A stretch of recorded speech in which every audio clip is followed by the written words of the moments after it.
ឈរកណ្ដាលវិញសាក្រៃលែងទឹក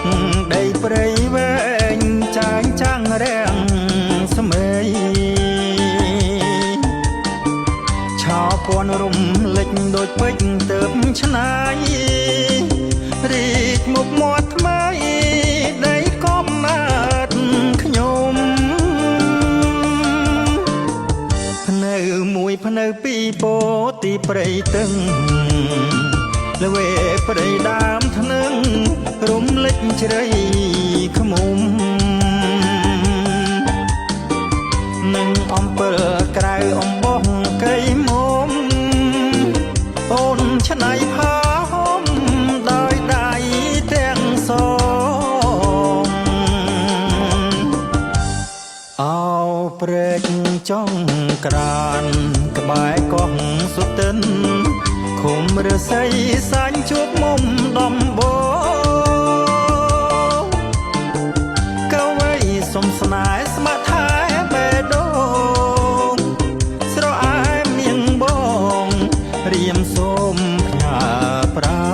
នប្រាសាទចំណាំងឈ្មោះព្រៃដើមស្រុកដំណើរថែទុកតាំងពីបុរាណផ្លូវថ្មីក៏ល្អកសិករសុខសាន្ត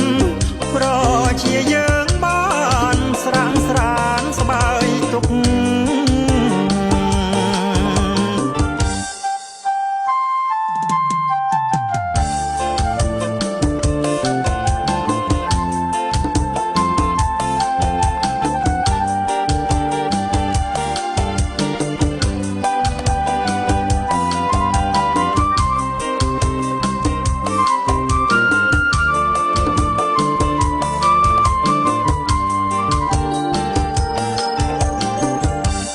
អោព្រែកចង់ក្រានក្បែរកោះសុទិនឃុំរស័យសាញ់ជួបមុំដំបងកវីសុំស្នេហ៍ស្មាថែបេះដូងស្រអែមនាងបងរៀមសូមផ្ញើប្រានប្រាសាទចំណាំងឈ្មោះព្រៃដើមស្រុកដំណើរថែទុក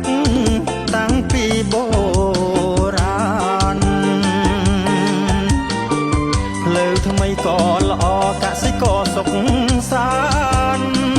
ប្រជាយើង